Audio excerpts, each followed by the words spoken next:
Hello, my Aloha tribe, and welcome to the Aloha Perspective. I forgot to pull the guidance cards. I forgot to bring them down. I got so busy goofing off doing whatever it was I was doing. So anyways, today is Tuesday Thoughts, and I have an interesting subject for today, so hang in there while we do the guidance cards. Let me see if I can just reach back here. Ta-da! There we go. So anyways, there's one. Oh, I think I know which one that one was. So, good morning, good day, good afternoon, good evening, good wherever you are and what time it is. How is everyone? Monday's right after a holiday. I say holiday because it's it's a family gathering, right? Usually they can be pretty rough, right? You know, you're done eating, you feel like a balloon. Because, families and eating. That's how it goes. I enjoy it. It was fun spending some time with my family. It's the first time I've done that in quite a few years. So, just definite recoup mode, right? Ooh, I think I know what that one is too. So anyways, all right. 2 came out. We'll just start from the top and then we'll get right into our subject today. So the first one, spread your magic. Spread your magic. I think don't put an emphasis on the word. It's spread your vibe, spread your joy, spread whatever good thing that it is that you have to offer to this world because it needs it, right? You're never too old to start something new. You are never too young to try something new. Well, some things, yes, but I mean life goals. Good morning, baby sibling. So yeah, just spread your magic, whatever it is. If you have a voice and you have something you want to say it. Just say it. Okay. The next one, Rome was not built in a day. Progress, not perfection. I believe somebody told that to me. Was it you, baby sibling? Somebody told that to me last week, but it is actually a quote I hear quite often. It's progress, not perfection. And, I think a lot of times we try so hard to push forward, to move forward, to jump into new things. And we forget that sometimes there may be things that we have to hurdle first before we get there. I had a very interesting dream yesterday. I fell asleep right in the middle of the day. Okay, she says it a lot, so she probably said it somewhere. It may not have been directly to me, but I know I saw it recently. So anyways, good morning, older sibling. So, but Rome wasn't built in a day. And I had a dream yesterday, and I'm going to share it really quick in the guidance cards in regards to Rome wasn't built in a day, because it was interesting. I was going for a walk. Someone's all, hey, go out, go for a walk. It's like, okay. And I was like, all of a sudden, okay, I don't know why. I do not know why, but maybe because he's in like every commercial I ever see. Snoop Dogg was in my dream. And we were heading off to someone's pad to chill. And I'm like, all right, let's go. But then all of a sudden we were climbing over all these obstacles and this, that, and the other. And I was like, what is happening? It's like, why are we taking the long way? And he's like, well, you have to take the long way to know what your strengths are, to know that you can manage and survive anything. And so then it's like, okay, that's cool. And I made it. And I was like, wow, this is awesome. And it's like, I just scaled that whole thing. And then I was like, oh, I forgot something. So it like a little bit farther into my dream, I've forgotten something. It's like, oh man, I don't want to go all the way back. It's like, how am I going to even scale those things that I just climbed down, that I had to hurdle, that I had to get over to get to, the solid ground again. And all of a sudden there was a staircase there surrounding all this stuff. And I'm like, well, why did we go the hard way? And they're all, you had to know the hard way in order to see, or you had to go the hard way in order to earn the easy way. And I don't know if earned was the word or not, but the point is that because I had hurdled all these obstacles, I realized that I could do anything. And the stairs, leading up past these things to make it a little easier to get back was, to me, symbolic of the fact that it was smooth sailing. So a lot of the times when we go through crap and we go through stupid shit and crappity crap that we hate and absolutely do not like, it's preparing us. It's it's paving the way, literally. You know, I mean, we call it paving the way because it's smoother roads, right? And that's what this felt like. It's like, oh, that was so much easier. And a lot of it is because when I woke up, I had all these different interpretations in my head, and then I realized, oh, it was meant to show me that now the path will be easier because I have hurdled these obstacles, because I do know what I need to do and what I am capable of, so that the obstacles aren't as hard anymore. You know, I've worked hard to get to where I am right now in this moment. And it wasn't easy. It wasn't always fun. Oh, it was like rarely fun. But I know what I'm capable of now. I know that when I listen to my intuition, when I listen to my guides or whatever it is, your source, whoever you listen to, and I do it with full faith and trust, that I'm not fighting myself, and I'm not resisting anymore, you know, that path. So anyways, the next one, reconnect with yourself. Reconnect with yourself. I like this because sometimes I will write a letter to myself and send it to me and tell myself, don't open this until X day. And I think that's a good thing. I might actually do that today. I actually have a letter in my planner that is set for me to read in June. And I don't look at them except for when I tell myself to, because I like to see how far I've come. And a lot of times I think we forget that. You know, we get on this path, we get on this trail, and we're just like, what the hell? You know, it's just like, why do I feel like I'm not moving? Why do I feel like I'm not going anywhere? And sometimes we are afraid to look back, even to see how far we've come, because we don't want to relive a lot of those things that we've already healed, right? So we keep moving forward. And so that's why I like to write these things to myself sometimes, because I like to remind myself, hey, you know what? You didn't think you'd come this far, but look how far you've come since you originally wrote this. I wrote that letter 2 years ago. I've since read it every 6 months. And it's kind of been, I won't say it's a game changer, but it's a great reminder for me to see, whoa, okay, I have made great strides. And who knows, maybe in some way, it has been a game changer, because I do make myself read it every several months. So, let's see. You gotta be squidding me. All right, so this is an actual guidance card. If you're thinking, my goodness, if you are thinking about doing something that you know you should not be doing, this card says you might need to rethink that. All right. So if it's something that's not sitting well with you, but you're like, but I need to do it, I have to do this. What if? Yeah, well, forget the what ifs. All right. First of all, if it's a thing that you're trying to force, if it's meant to happen, it will happen. I've had to learn that the hard way. Very, very hard way. But you can't force things. When you try to force things, it's literally like going down the wrong path. It's like going down the rabbit hole in a way, and then you spiral, right? And then just kind of like, oh, then you got to find your way back up out of that hole. So, because you start overthinking, you start wondering, why isn't this happening for me? When is it going to happen? Why am I having to wait so long? Well, sometimes you have to get through things, and sometimes it's because you're resisting. And while you're over here trying to make something happen, it may be trying to happen over here. But you're so far outside of that box now that, you know, you're missing it. And then it has to reset itself and try all over again. So don't be me. Don't resist so hard that, you know, you end up waiting forever. So just wing it. You can fly once you are willing to give up the safety of your cocoon. Oh, that feels like a nice little transformation card, eh? You can fly once you are willing to give up the safety of your cocoon. Excuse me. I really like that one. I like that one a lot because, you know, I was watching a video this morning where they said, you know, fear is paper thin. Fear is just us, you know, not wanting to push forward because we're afraid of what's going to happen. You know, so, yeah.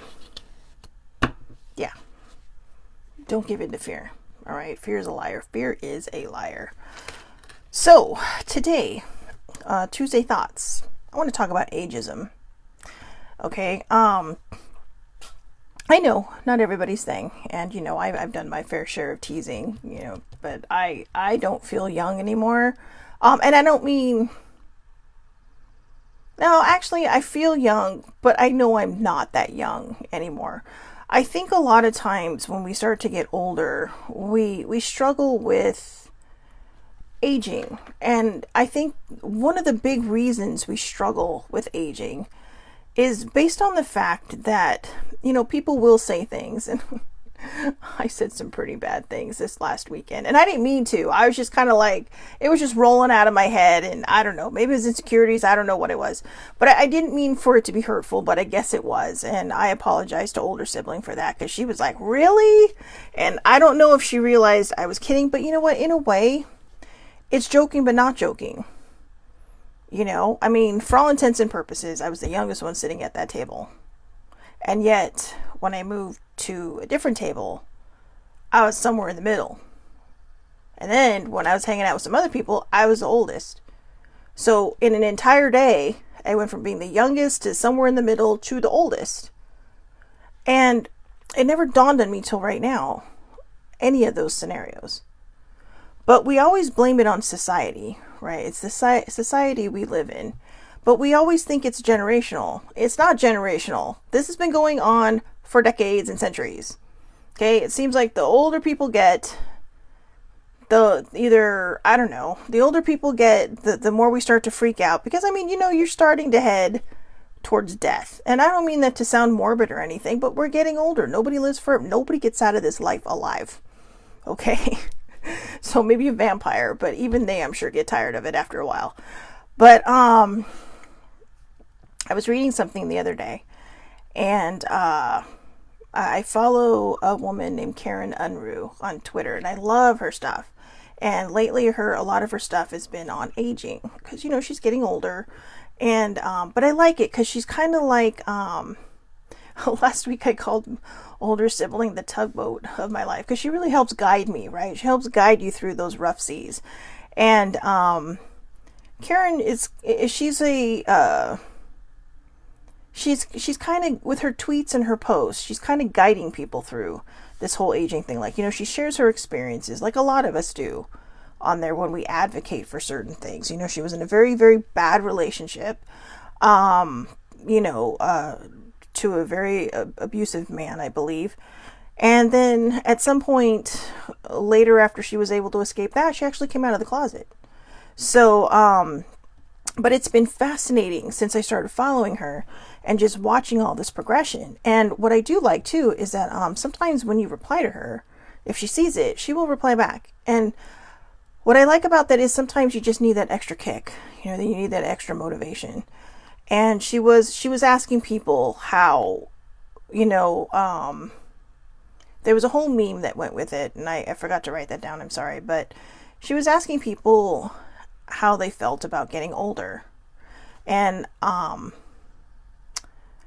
so this is actually the notes. These are actually the notes I wrote. I said, the Twitter question was, and I said, I follow Karen Unruh on Twitter, and her posts empower me.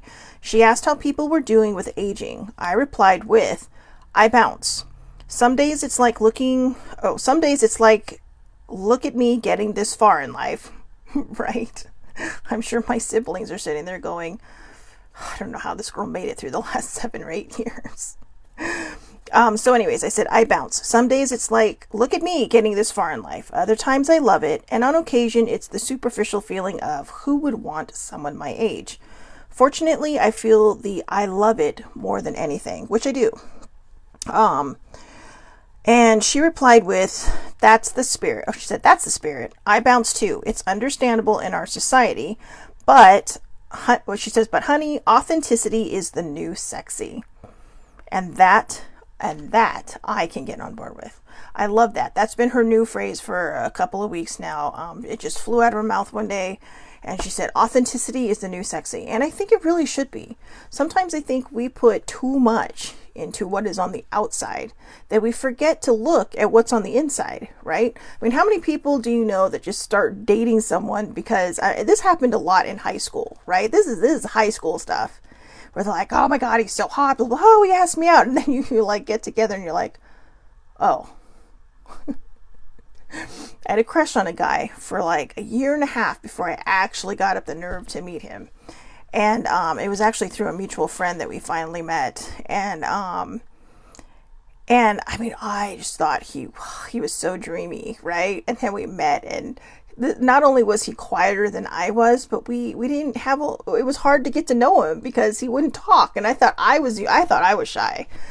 But turns out we didn't our vibe just didn't meet in that way. And we ended up becoming friends, which was kind of funny. But yeah, we were just kind of like, "Oh, okay." Right? So, but I mean, it was not a bad thing. That's probably a bad example. But a lot of times I think we'll look at somebody and we'll think, "Oh, and then they might, then you see them and they might be, I don't know. Here's a side example. And this is going to be a weird example, okay? Several years ago, when Sissy was still alive, we went to Benihana. All right, it was the three of us, and at Benihana, you sit around the Teppan grill, and if you don't have a lot of people, they put people with you. Okay, so it's the three of us, and then a family, two parents and their adult sons came in. I think it was one of their birthdays. I'm not sure. Maybe they were just out, and they end up sitting with us. So the table on the other side, okay, because we were in like a side room, but there were like two grills, and the other people, they they literally look like they'd be the fun ones, but everybody was kind of just like, they look like they would be the interesting, fun people that you wanted to sit with, but there was too many of us, so a different couple got sat there, who was only two of them. There were three of us. We ended up being the life of that room. I mean, we all clicked just like that. Sissy almost started dating one of them. I think she might have. I'm not sure. But one of the guys at the table, one of the two sons. But, next thing you know, we're all in a fantasy hockey league together, and we're all just, jibber-jabbing at the table. But, and I felt kind of bad for the couple that got seated, at the other one, because they looked over at us like, you guys look like more fun. That other side was so quiet. I mean, so quiet. It's almost like they were afraid to have fun, right? Like, oh, you're outside. I mean, we weren't loud, but we laughed a lot. And when you're around a grill, you got to be a little louder than normal to hear one another. But somebody even asked us, oh, they're all like, I didn't realize that you had more people in your party coming. It's like, no, we just met these people. But the thing is, we didn't judge them when they sat down. We all just, Laura, older sibling, she is the welcoming committee anywhere. They sat down, hey, how's it going? Oh, good, how are you? Next thing you know, they're chatting. Next thing you know, Sissy and I are in the chat. Next thing you know, she's telling people that I snore when I sleep. Because the one of them is a chiropractor and can help that. Anyways, I don't always snore, just for the record, but sometimes I do. I have sinus problems. But, so when I'm sick, I snore. Or when I'm chubby, I snore. Not that you need to know all this, but, anyways, the point is that we didn't judge the book by its cover. And that's kind of the point I want to make about ageism. We always say that it's like it is a society thing, but some people say it's a generational thing, but it's not. What's different is we're no longer that younger generation. When I was younger, I was always obviously taught to respect my elders, which I do, and I have. But I also looked at people differently, and I know a lot of people that I know. I'm sorry, I did not make this clear. An older sibling is reminding me. I thought I said that it was Sissy that told them I snore. Okay, so Laura's trying to make that point. I know it was not you. That's okay. I got her back. I can't remember what zinger I got her with, but I did. But anyways, back to the subject. I think when we're kids, a lot of times we just, we'll look at somebody who's like 49 years old, right? I'm 49 years old. And it's like, wow. And you think, whoa, at that age, I'll be a grandparent. I am single, never married, never had kids. And there are so many people out there that are just like me that have been this age and beyond already and are past that. And I think, like I said, a lot of times we want to see this as being a society or a societal generational thing. But the word ageism was actually coined 53 years ago in 1969 by Robert Neal Butler, who wanted to show the world that, how we treat our older people differently, And I mean, if you're 25 and you're talking to a 12-year-old, you're an older person. Okay? I mean, I remember one time having a conversation. I was 27 years old, having a conversation with a 10-year-old, and she's like, "Wow, you're almost 30? What's that feel like?" She's like, "Do you feel old?" And I'm just like, whoa. It was like that was my first real toe dip into the, oh my God, I'm an adult pool. All right. I had this 10-year-old asking me, "Don't you feel old?" Now, mind you, she was only 17 years younger than me. Okay. But that also meant when I was 34, when I was 34, she was 17. But if you look at it that way, it's weird. Like, well, I don't want to give anything away, but I don't want to give ages away since I just gave mine away. But let's just say that baby sibling and older sibling are literally the same amount of years on either side of me. Okay. So, which means I'm right in the middle. I mean, it's not like, oh, so-and-so is X amount of years older than me, so-and-so is X amount of years younger than me. They're literally, and because their birthdays are so close, literally about the same amount of years younger than me as older sibling is older than me. And I don't see their age. I mean, I kind of do with baby sibling because she's got kids, right? But I don't see the age there. And people have said to me, "Well, that's because you're getting older." It's like, no, I've always kind of done that. Like, I see my dad, right? My dad is 76. 76? Sorry. Yeah, he's 76 now. He just turned 76 in November. And I see him, and despite some of his medical setbacks, which a lot of people, I think I really noticed this when my dad was in the hospital.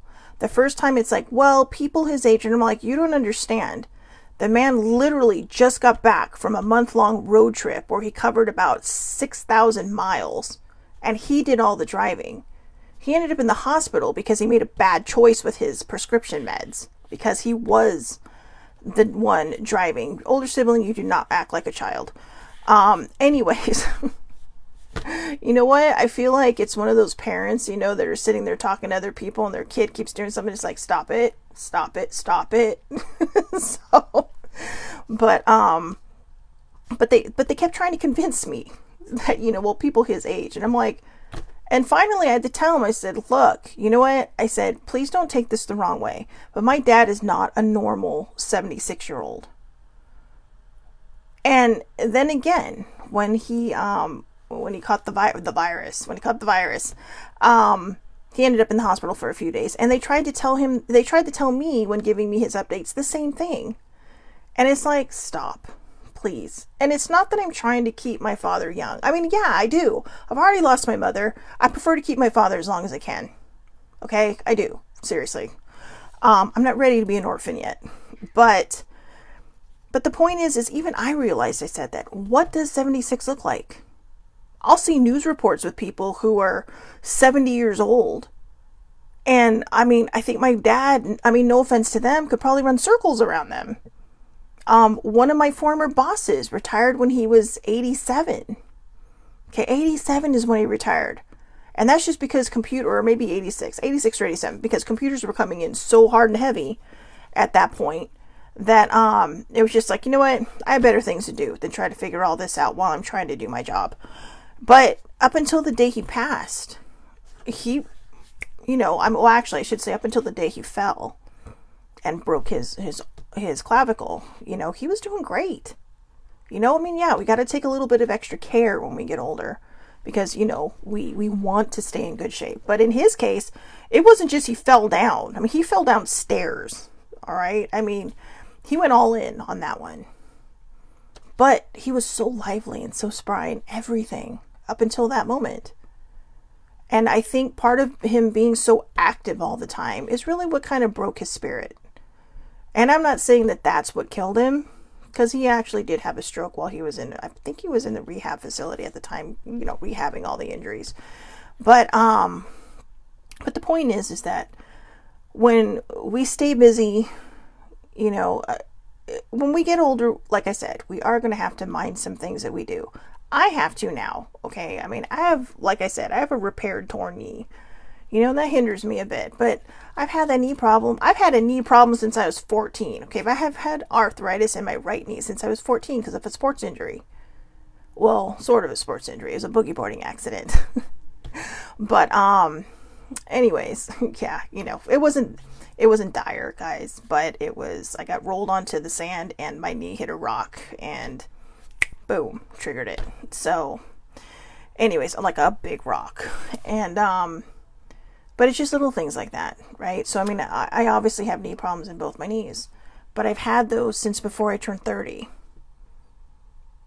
But when people look at me, they're all, oh, you, like my doctors now, oh, well, you've had knee problems, and it's like, blah, blah, blah, and it's like, well, people your age, and I'm all like, one doctor even diagnosed me with osteo something or other, and he's all, people your age, and I'm all, okay. He's like, well, I don't mean it like that. I said, no, I said, but I just want to let you know that I've had these injuries since I was like, before I turned 30. I said, I've had the arthritis since I was 14, and I've had the knee injury since I was like 26, something like that. But we're so quick to put age onto things. We're so quick to look at somebody and say, oh God, you know, they look this age, so they must be old. They must be boring. In our hockey group, we had a couple who at the time were in their 60s or late 60s, early 70s. So much fun. They were literally the life of the party. My mom and dad, until my mom passed away, she was 66. Her and my dad were known as the party auntie and uncle. You know, I'll be honest. I know even my dad tried to talk me down when I told him this story. But, an older sibling did too. I was reading an article.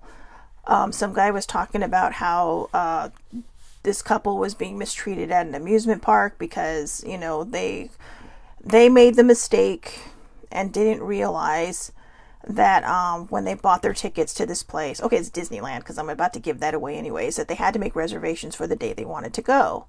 Now, it's clearly marked on the screens. Okay, and sometimes I think if we don't know the news, I live in Southern California, so knowing about Disneyland news is normal for me. Other people may not, but they were upset because I think they were traveling, and they wouldn't budge. I guess that was my understanding. But this guy was just talking, this elderly couple, blah blah blah. Turns out they were 72, and they were being called elderly. My dad's all, well, he's all technically, and even older sibling, technically that is kind of elderly. It's like, but I don't like the word. And I think the reason I don't like the word is because the emphasis we've always put on it since I was a kid, since any of us were kids. Respect your elders. I hate that word. Yes, they are our elders. But you're literally trying to group a whole group of people into one specific definition of a word. And the way that word was always defined to me, whether it's the way it is in the dictionary or not, was that if they're elderly, then they need more help. They need you to do more things for them. They need you to, you know, take care of them and this, that, and the other. Almost like they're decrepit people who can't take care of themselves. And that's what we start to look at them as. Because that's the way we're conditioned when we're younger. The way I see it, and the way I've kind of seen it since I have gotten older, and maybe it's really kind of heightened itself since my mom passed away, is that it doesn't matter what someone's age is. We cannot judge somebody by their age. Because 176 may be completely different from another 76. 176 could be completely different from two 72s. You know, I mean, I don't know what I'm going to be like. I mean, my goal is to be up and peppy like my father is when I turn 76. Should I make it that far? You know, I want to be fun and exciting like older sibling can be when she's feeling good. I mean, I'm not using her as an example so much because she has CRPS. So a lot of times the chronic regional pain syndrome / RSD can oftentimes kind of upend a person, and that's at any age, any person that has that, you know. But I will say this: sometimes it makes her feel old, and I have to remind her, you are not old. Okay, you are not old by any stretch of the imagination, because you're still willing to go out there and do things. You're still willing to live your life. I read a comic years and years and years ago. I think it was Crankshaft. Was that the name of it? The old grandpa dad, and the daughter was trying to treat him a certain way, and he's like, you know what? You're only as old as you feel. Now, sometimes you got to watch when you say that to people, because some days they may feel like they're 95 years old. But then I see articles about a woman who literally just broke a Guinness Book of World Records for being the oldest weightlifter at 100 years old. I mean, I'm not kidding. When they showed this woman, thought she was in her 70s. And the only reason I said that was because they're all like, oh yeah, her grandkids and her great grandkids. And I'm like, okay, she's got to be at least mid to high 70s. She was 100, or is 100. Then you see these YouTube videos that go viral of a 95-year-old gymnast who has the parallel bars in her house. Well, like, not parallel, but like the side-by-side parallels. Not that one. Or that's the uneven bars. So yeah, the parallel bars in her house. And she does gymnastics. That's her exercise every day. And then you read articles about the 117-year-old woman living in France. Smokes and drinks every day. Right? And still goes out and does her stuff. My great-grandmother may have been in a wheelchair in the picture, only picture I ever saw of her. I never knew my great-grandmother on my father's side. She lived to be, I believe, 103 years old. And she would get her hair done every week. You know, I believe she just died of natural causes. So, fortunately, longevity runs in my family, even on my mom's side, although my mom passed away from cancer, so... But, oh yeah, or Jerry Thill. You can look her up. JerrieThill. Older sibling, knew her since birth. Actually, Jerry is the reason Laura's parents met. So for those who are new to here, older sibling is my soul sister. We are both actually only children. But she was drumming until she was 97 years old. I mean, the woman would literally bring her oxygen tank with her and drum at the El Cid every Sunday for Sunday jazz brunch. And yeah, she did that till she was 97 years old. She was a jazz legend, actually. You know, there's a lot of jazz legends. In fact, there's a documentary out there, if you're interested, called Girls in the Band. And it came out quite a few years ago. I would say maybe at least 10 plus years ago. But it's so good. It is so good. Because we hear all these stories about male jazz bands and male jazz, pioneers. We forget there were women out there doing the same thing. Even older sibling's aunt, her Aunt Stell, she was in a band. I don't know. I think, did Aunt Stell play drums? I can't remember what she played. But older sibling's grandmother also was in a female jazz band too. And Aunt Stell told us some great stories, some great stories. Duke Hanamoku taught her how to surf. That was pretty cool. Scary one. When they were in Germany, they had a girl who was, it wasn't quite World War II yet, but things were getting a little sketchy. And they had a Jewish girl in their group. And so they literally snuck out of Germany in the middle of the night because they were afraid that they would come and take her, even though she was a U.S. citizen. So all kinds of spooky stuff out there, but this is what we can learn from the people that we consider old. They have stories. They are literally our binoculars into the past. And we're losing that now. When I was 17 years old, I was with, 18, sorry. When I was 18 years old, I was in Hawaii with my mom. And, we'd gone to visit family. I just graduated from high school. And I finally, after years and years of trying to get to go to the Arizona Memorial, finally got to go on it. And, I say that because, at the time, and I'm not sure if it still is, but at the time, it's a free ticket, but only a certain amount of people can go on at a time, because it looks big in the water, but it's small considering the amount of people. And I remember just reading the wall, and I've always been sensitive. I can't help it. I'm not ashamed of it anymore. And you see these names of people, right? And turns out a gentleman walked up to me, the docent on the memorial, and he saw me crying. I had tears coming out of my eyes. It was just, I didn't have Kleenex because I wasn't expecting to cry. So I was just like, whoa. And he brought me some Kleenex. And he just puts his hand on my shoulder and he says, please don't ever forget. Please don't ever forget.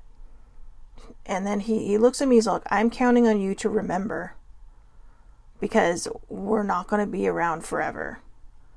And it turns out he was on the Arizona the day that it sunk. And he was telling me, and I didn't know this until that day, but then it had since been reconfirmed when you watch documentaries. He says, when I go, I'm going to have them bring me back down to my brothers. Well, now he didn't mean brothers like actual siblings, but his brothers, his Navy brothers. And I believe that if you were on the Arizona, they do hold a special ceremony for those who pass away to put their ashes back into the ship. Because a lot of them carry that guilt for surviving. I mean, there's no secret about the fact that that boat sunk with people alive in there. People drowned in there. It was a terrible, terrible time. But he told me, he's all, don't forget. And and one of the reasons I was crying is because there were names up there that he explained to me. He's all, that was a father and a son. Those were two brothers. Those were two cousins. Some of them were just the same name. But even my mom didn't even want to interrupt. She wanted to come over and ask so many questions, but she's like, I just didn't want to interrupt you because I was just listening. And I never saw him as being old. The only thing that I saw him as was a literal book to the past. And I love history. I remember asking my grandmother about Pearl Harbor, on December 7th, because she was living in Maui on a sugarcane plantation at the time. And she remembers. She remembers the ground shaking. She saw it felt like an earthquake, but we don't have earthquakes. She saw then the sky just got dark. All these things. And it was hard for her to talk about it. It took her several years. And I say several years because I only spent my summers there in Hawaii. But it took her several years to really kind of open up to me and share that. Because I'd ask her every summer, very gently, when she was in a good mood, which I felt bad because it would kind of kill her mood, because she remembered that time.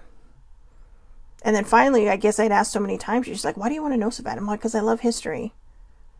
And she's like, and I told her, I said, I want to be able to appreciate it. I want to be able to look at it and say, whoa, and understand it. When I went to England, I literally found a post, in my memories from March that said, this building was built in blah, blah, blah, like 200 years before my country was even a country. I mean, yeah, there were people already making their way over to the United States, but it wasn't the United States. It was just America. And, and I people think I'm crazy, but I will literally touch the bricks. So it's like, oh my God, I'm touching something that's, Stonehenge, the rocks at Avebury. I mean, these things predate where I live by hundreds of years. Some of them a millennia or two. And it's just kind of like, wow. So when it comes to ageism, instead of looking at someone like they're old or decrepit or useless or whatever, let's look at them as our living history books. I'm a living history book. I've lived through a lot in my life. The 80s was not a fun time, especially when you're a kid growing up in the 80s. Those are, I had just entered my formative years in 81, your formative years, I think my formative years were done in the 70s. I'm a 73 baby. Okay, whatever. But I literally was like a teenager and a kid in the 80s, and it's just like, holy shit. When I look back, I think, wow. And people wonder why Generation X is just kind of like, when we look at things nowadays, like, okay, It's not that we don't care. We care. We've just been through a lot of shit. Just like people in the 60s went through a lot of shit. People in the early 70s went through a lot of stuff. I mean, the 60s is when the Cold War started, right? I mean, I grew up in the height of it, at the height and the end of it. And, you know, it gets sketchy. I grew up in the time where people were hijacking planes or crashing them, and not just into buildings. I mean, like, they were just literally hijacking planes to get their demands met. Or blowing them up over countries. And it's just like... So it's not that we don't care.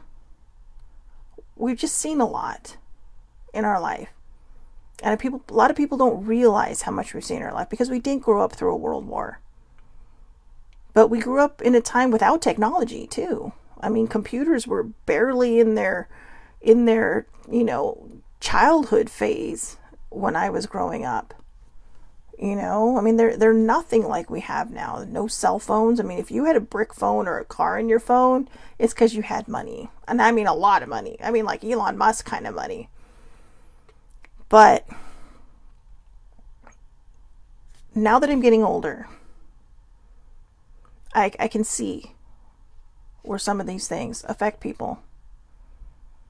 You know, so I remember one time when I was younger, I told my dad, I said, "Oh my God, I feel so old." And my dad says, when you watch because I became a sports fan because of my dad. But my dad said to me, and it stuck with me ever since, especially when it started happening to me. He says, "You are not old." But he says, "You're not old until you have watched a player come through the ranks, get onto a team, and then retire." A player I really, really respect and like on the Anaheim Ducks is retiring this year. We watched him come up through the ranks and join the team, win the Stanley Cup, and now he's retiring. And it's just like, wow. You know? Because you don't think about it. Age is just a number, guys. It's just a thing that marks our time on this planet. It's not something that makes us old. It's not something that makes us young. I mean, yeah, we'll look back and say, wow, they're so young. They have so much life ahead of them. I don't think I've ever done that. I just think, wow, I wonder what they're going to do in their lives. What amazing things. I mean, my nephews are amazing to watch.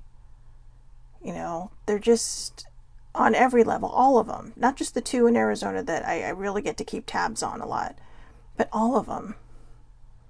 And the nieces. I don't have a lot of nieces, so I do apologize that I don't mention them, but all of them, all the ones that call me auntie, are just, I look at them and I see, wow, what great things. Don't look back at youth and say, I wish I could have done that. If you're still alive, go do it, okay? It's never too late to go back to school if that's something you want to do. Some people just do it to say, hey, I did it. It's something that was on my bucket list. It's something I wanted to do. And I did it. But you're never too old to do anything. Age is just a number. And we really need to knock it off when it comes to, you know, dropping everyone into the same bucket if they're a certain age. You know, I mean, there are people out there who are more active than me and way older than me. They're the ones I want to be like. Those are the goals I have. Because I want to get the most out of this life. I've finally gotten to a place where I am balanced. And I finally got to a place where I can literally wake up and enjoy life. And that doesn't mean I don't have to work for it on some days. Because I do. You know, this doesn't mean I don't have to push myself a little harder than regular people without indignant mental health would have to do. Because sometimes I do. But I've reached a point in my life where I realized that it's like I've said in the past, I can honor my story and respect my story and advocate for my story without having to carry that pain anymore. I've hurdled those obstacles. Okay? I hurdled the obstacles in my dream with Snoop Dogg. All right? And then, actually it was, I can't remember who it was that led me back up the stairs. But it was funny. I was just like, wow, it's like guest appearances in my dreams. Celebrities in my dreams. So anyways, I did start laughing, but I'm like, and they just looked at me and very matter-of-factly said, you know what? It's like, stop choosing the hard way. That was it. Thank you. See, I knew if I talked about that long enough, I would remember my dream. They said, stop choosing the hard way. You know, there's always, you know, when we say, you know, there's a quote that says, do what is right, not what is easy. Now, there are going to be times when we choose the easy path, but it's because it leads to the same place the hard way does. When we go down the wrong path in life, when we head down a side road that we know we're not supposed to go down, all you're going to end up doing is making a U-turn, coming back, and then going the other way that you should have gone. That's making the easy choice. Now, what they mean by do what is right, not what is easy, is I had to go through all that stuff. I had to go through all that healing and that pain and that grossness and that ickiness and whatever else. And that was not easy, but it was the right thing for me to do so that I could pave the way for myself. And that allows me to pave the way for other people. You know, think of me as the road crew coming through to put streets over your gravel so you don't wreck your car, the engine of your life. Right? And I'm here to steamroll all that into a road for you, to pave it. It's what we all do. People have done it for me. I am hopefully going to do it for others, or hopefully I already am. And that's the joy of it all. You know? It's about being able to give back now. It's about being able to be, like I said, that person I talked about yesterday who jumped to the bottom of the well and said, oh my God, how are we going to get out? It's like, I've been here. I know how to get out. That's what we're here for. That's what we do. That's why we advocate. And like I said, you don't have to come on things like this to be an advocate. You don't have to speak out if you're not up to that. The whole point of all of this is so that people can heal. Talking is a gift for me. Seriously, it's something that comes so easily to me. But, since I was a child. Don't think I didn't get flack for that when I was a kid. Oh, I got a motor mouth. I know. But now I'm using it to my advantage. I am taking what probably would not have been considered a talent when I was younger and turning it into something fruitful. Something that I hope reaches other people, that I hope will help other people, that I hope will teach them to have faith and trust. And you know, having faith and trust doesn't mean you have to be religious, okay? Having faith in something means believing that it's going to be okay. I was really worried about something this week, and yesterday it literally resolved itself. And I woke up and I saw that it had resolved itself, and I was like, wow. And then I told older sibling, and she's like, that's crazy, because we were just talking about that. And it's like, yeah, I know we were. But I had faith and trust that everything was going to work out. You know, I didn't know how it was going to work out, but it worked out. And I'm grateful for it. So it's something off my plate I don't have to worry about anymore. You know? So, anyways, just remember that. Authenticity is the new sexy. If you are feeling old, I can't make you not feel that way, but go back and look at all the things that you've done. You know, look how far you've come. If people are trying to make you feel old, tell them to hit the bricks. All right? You are as young as you feel. Age is just a number. Again, it's just a marker of time on this planet. You know, how many circles around the sun that you've been able to make. There are a lot of people who don't make it far. You know, there's some who don't even make it out of infancy. So I think what we need to do is to teach ourselves how to be more respectful of our path and where we're at and how far we've come. And to remind ourselves exactly what Karen Unruh likes to remind a lot of the people on her posts and when she replies to them, that authenticity is the new sexy, because authenticity is the new sexy. And I'll be forever ever grateful that I learned that phrase from her. Because as long as you're you, you're going to draw the right people to you. You're going to draw your people to you. And if anybody ever tries to tear you down, just do what some people used to say to me when I would slip up when I was a kid. Because you know, when you're a kid, you don't realize half the shit you're saying. And they're all, just wait till you're my age. It's funny because one of my cousins and I are 6 months apart. And she's not struggling, but she's struggling a little. Because her birthday is obviously going to be before mine. So we're both 49 right now. And so it's a minor struggle, but not a struggle. It's like she bounces. And then she just looks at me like, well, and at one point she's like, well, how can you be okay with this? It's like, here's one of the upper hands that I have on a lot of people. I almost died when I was 3 years old. Okay. I had open heart surgery. They didn't want to do open heart surgery on me until I was 5 because they thought, doing it at 3 gave me a 50-50 chance. I was given the latter 50 chance, and I'm still here. And I'm grateful for that.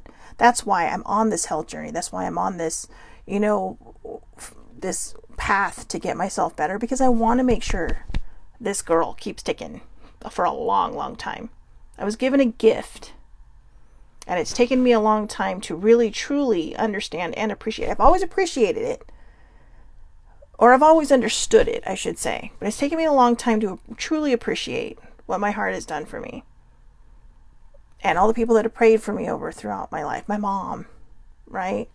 And all the people who've tried to help me get into a better place with my health. And I think because now that I've gotten my brain under control, I've gotten the emotional eating, for the most part, under control. And when I say for the most part, it's because I'm still working on it, but I've been very successful at working on it. But as I get older, I realize there are going to be things that I have to do to be better. If I want to live a long life, I'm going to have to be better. So, in a way, let's just throw this in. Be better, not bitter. Right? Be better, not bitter. Because if you're bitter, you're going to lose years. You're going to lose years. You're going to lose years wondering, what if? And what if shouldn't matter. You're at where you're at. And you're not behind anyone. You may be ahead of some people, but you're not ahead. You're not behind or really ahead of anyone. You're right where you're meant to be. Don't worry about what other people are doing. Don't worry about what other people are thinking. Just find the courage in yourself. Remind yourself fear is a liar, and move forward. Move forward on the path that you want to be on. Do the things that you want to do. Do the things that bring joy to your life. You don't always have to compromise your wants and needs. And I say that because I think compromise and communication are the biggest tools in any relationship. But a lot of times, we're not even compromising. We're giving in. So maybe that's what I mean. You don't have to give in to everybody. Find the compromise. That's what I probably meant to say. Find the compromise. Say, hey, you know what? We're always doing this. Can we do this time? Because I rarely get to choose. And if they balk, then go do it anyways. Everybody, 20 years ago, everybody laughed at me because it was the year 2000 going into 2001. And I said, I'm going to Minnesota for New Year's Eve. I'm going to go see my Ducks play the Minnesota Wild because the Minnesota Wild had one of my favorite players from the Ducks. And they actually became my favorite second team and still are, even though that person only lasted a year on the team. But I attribute that partly to because I got to go to 2 games there. But I told them, I'm going to Minnesota. And they're all, why? And I said, why not? You don't have to go. Next thing I know, there's like 7 other people with me. Because I wasn't going to compromise. I made the choice to go. Everybody else decided they wanted to go too. And sometimes when we just put our foot down and say this is what we want, we'll get it. So don't be afraid to ask for what you want. But also don't be afraid to compromise. Because compromise and communication is a very, very good tool to have and to utilize. All right. So I hope everybody has a wonderful, wonderful day. Remember the quote from Karen Unruh. It is the quote to live by. Authenticity is the new sexy. All right. Have a great, great day. Tomorrow, 8:30 a.m. Pacific Daylight Time. Tomorrow is Self-Care Wednesday. I found some different cards we're going to use, so I think that'll be kind of fun. But yeah, I hope you join me. The Aloha Perspective with Shelly Marie Lucas on YouTube or on Facebook, which is where it's live, 8:30 a.m. Pacific Daylight Time under Shelly Marie Lucas. Have a great, great day. If you are watching this on YouTube via Twitter or via just straight YouTube, please feel free to click and subscribe so you do not miss one of these, because sometimes I come up with some gems. Yes, it even surprises me. So Have a great, great day, and I will talk to everybody tomorrow. Thank you so much for watching, and I will see you then.